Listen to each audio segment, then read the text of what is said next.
सभी बड़ों को प्रणाम, छोटों को सो प्यार आशीर्वाद। आज हम पढ़ेंगे जेंडर यानी लिंग, इंग्लिश, संस्कृत और हिंदी। यानी जेंडर लिंग को अंग्रेजी, इंग्लिश, संस्कृत और हिंदी तीनों में इसको जानेंगे हम। उसके पहले कुछ मेरा विचार। कहा जाता है श्रद्धावान लभते ज्ञानम। श्रद्धावान व्यक्ति को ज्ञान की प्राप्ति होती है। कहने का मतलब, अगर आप विद्यार्थी हैं, आपके पास आपको पढ़ने की श्रद्धा होनी चाहिए। अगर पढ़ने की श्रद्धा नहीं है, सुनने की श्रद्धा नहीं है, काम करने की श्रद्धा नहीं है, तो फिर उसमें सफलता नहीं मिलती है। एक श्रद्धा होनी चाहिए। आपको एक श्रद्धा लगा, जैसे किताबों के प्रति, कलम के प्रति श्रद्धा भाव होना चाहिए, शिक्षक के प्रति आपका श्रद्धा भाव होना चाहिए, माता पिता के प्रति, बड़ों के प्रति श्रद्धा भाव होना चाहिए। तो जैसे कि अगर आप इस वीडियो को देख रहे हैं तो आपको कुछ जानने की श्रद्धा होनी चाहिए, लगन होनी चाहिए कि हमें जानना है। अब ऐसा नहीं कि वीडियो देख रहे हैं, कोई वीडियो आपका ध्यान रहे कैसा मुंह है, कैसा नाक है, कैसा मुंह बना रहे हैं, और क्या क्या साइड से दिखाई दे रहा है, ये कैसे बोल रहे, कहाँ गलती है। तो कुछ लोग की आदत है कि सीखना नहीं चाहते, आलोचना करना जानते हैं, तो जीवन भर आलोचना करते करते चले जाते हैं बेचारे। इसलिए आलोचना नहीं, किसी की आलोचना नहीं करनी चाहिए। जो हमें जो सीखना है उसे हमें सीखनी चाहिए। जो भी चीज़ उसे मिलता है अच्छाई उसे ग्रहण करना चाहिए, चाहे छोटा हो या बड़ा हो। तो इसलिए जैसे श्रद्धा का मतलब होगा, आप विद्यालय में जाते हैं, श्रद्धा से पढ़िए। शिक्षक के प्रति श्रद्धा होना चाहिए कि नहीं, हमारे शिक्षक हैं, गुरु हैं, उनका आदर करना चाहिए। आदर से सब सुनिएगा, बात समझ में आएगी। श्रद्धा से आप जो भी चीज़ सुनते हैं वो आपके समझ में आ जाती है। कहीं काम करते हैं, अगर आप सर्विस में कहीं काम करते हैं, विद्यार्थी नहीं है, जैसे कहीं आप नौकरी में काम करते हैं, श्रद्धा से काम करते हैं, तो आपका उसका फल अच्छा होता है। और उस काम करने के फल बाद अगर वो जो है काम कराने वाला अगर श्रद्धा से आपको जो है देता है तो बड़ा फलदायी होता है। और जो लोग ऐसे नोट को खींच खींच करके एक एक ठो खींच खींच कर गिनते हैं और तब देते हैं, वो बड़ा कष्टदायक होता है। आप भी किसी को अगर दान देते हैं तो श्रद्धा भाव से, प्रेम से दीजिए, अन्यथा मत दीजिए। इसलिए श्रद्धा सबसे बड़ी चीज़ है। जैसे अगर आपके यहाँ किसी को रखे हैं ट्यूशन पढ़ाने के लिए, तो कुछ लोग चाय पिलाते हैं श्रद्धा भाव से नहीं, इसलिए चाय पिलाते हैं कि कुछ समय तक जो है, और जो है जैसे समय जब लास्ट होता है 1 घंटा, तो ले जाकर चाय रख देते हैं कि चाय पियेंगे तो कम से कम ज़्यादा थोड़ा हमारे विद्यार्थी के लिए समय मिल जाएगा। तो श्रद्धा नहीं, चाय पिलाइए, श्रद्धा से पिलाइए, मन में कोई ऐसा भाव नहीं होना चाहिए। ठीक है, इसलिए श्रद्धा जो है सबसे बड़ी चीज़ है। और हमें विद्यार्थी है तो श्रद्धा भाव से पढ़ना चाहिए, काम भी श्रद्धा भाव से करना चाहिए। श्रद्धा से किया हुआ ज्ञान हमें कोई भी काम सफलता की ओर ले जाता है। तो आइए हम, और एक और छोटी सी बात, अगर आप वीडियो को देखना है तब आपको कहीं जाना नहीं, आप सिर्फ स्कूल का नाम टाइप कीजिए, यूट्यूब पर जाइए, यूट्यूब पर आर्यभट्ट पब्लिक स्कूल टाइप कीजिए, पैगम्बरपुर सिवान। आपको हमारा सारा वीडियो जो है, अभी जो वीडियो बन रहा है, सारा वीडियो आपको वहीं अब दिखाई देगा। तो आज जानते हैं सबसे आसान कम शब्दों में लिंग यानी जेंडर को। तो जेंडर यानी लिंग, लिंग सबको ही जानता है।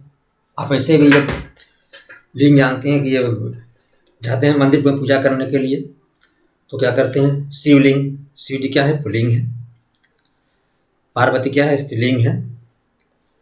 तो ऐसे भी स्त्रीलिंग और पुल्लिंग जानने के लिए हिंदी में सबसे आसान तरीका आपको बताते हैं कि कौन स्त्रीलिंग है कौन पुल्लिंग। आप उसमें एक विशेषण जोड़ दीजिए।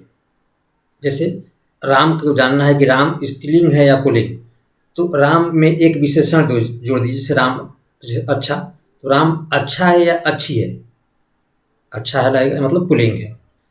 उसी तरह से कोई भी शब्द हुआ, जैसे कुर्सी, कुर्सी लंबा है या लंबी है, टेबल मोटा है या मोटी है, औरत मोटा है या मोटी है, पुरुष मोटा है या मोटी है, इस तरह से विशेषण जोड़ करके हम आसानी से जो मालूम कर लेते हैं कि स्त्रीलिंग है या पुल्लिंग। तो ये जेंडर, ठीक, इसको हम लिंग कहते हैं। और इसकी कम शब्द में परिभाषा होती है कि शब्द को जाति को लिंग कहते हैं। सबसे कम शब्दों में शब्दों की जाति को लिंग कहते हैं। शब्द किस जाति का है? पुल्लिंग जाति का है, स्त्रीलिंग जाति का है, नपुंसक का है, या अंग्रेजी में उभय लिंग का है। ठीक है, तो शब्दों की जाति को बतलाता है ये लिंग। तो जैसे अंग्रेजी में 4 होते हैं, masculine gender pulling, feminine gender स्त्रीलिंग, न्यूटर जेंडर नपुंसक लिंग, कॉमन जेंडर उभय लिंग। 4 जो है जेंडर इंग्लिश में होते हैं। तो पुल्लिंग जिसे पुरुष जात का बोध होता है, जिसे पिता, लड़का। फेमिनिन जेंडर स्त्रीलिंग जिसे स्त्री जात का बोध हो, जिसे गर्ल, वोमैन।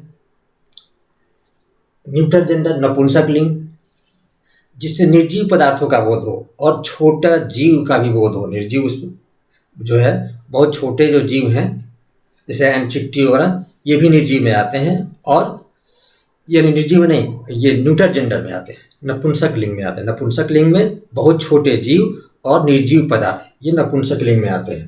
ठीक है। कॉमन जेंडर उभय लिंग जो दोनों का बोध कराए, स्त्रीलिंग और पुल्लिंग दोनों का बोध हो, वो उभय लिंग कॉमन जेंडर। जैसे पेरेंट्स कहने से आपको क्या लगता है? माता पिता दोनों का बोध होता है, स्त्रीलिंग पुल्लिंग दोनों का। फ्रेंड, डॉक्टर, स्टूडेंट, विद्यार्थी, दोनों का बोध होता है। तो ये है कॉमन जेंडर। इस तरह से अंग्रेजी में हो गए ये 4।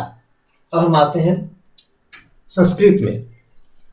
तो संस्कृत में ऊपर का 3 होता है, अंग्रेजी में 4 हो गया, और ये संस्कृत में जो है ऊपर का 3, यानी संस्कृत व्याकरण में लिंग जो है 3 होते हैं, पुल्लिंग, स्त्रीलिंग और नपुंसक लिंग। परिभाषा यही होती है, जिससे पुरुष का बोध हो पुल्लिंग, स्त्री जाति का बोध हो स्त्रीलिंग, जिससे छोटे जीव या निर्जीव पदार्थों का बोध हो उसे नपुंसक लिंग। इसलिए संस्कृत में जब हमको रूप याद करना होता है तो शब्द का रूप हम तीनों लिंग में याद करते हैं, तब हमको अनुवाद बनाने में सुविधा होती है। जैसे आपको राम पुल्लिंग हो गया तो राम शब्द का रूप, ठीक है, या बालक से बाल का, बाल को बाल का, इस तरह से याद करना पड़ता है। फिर आपको एक जो है स्त्रीलिंग का, जैसे लता का लता, लते, लता, लताम, लते, लता, इस तरह से लता का हुआ।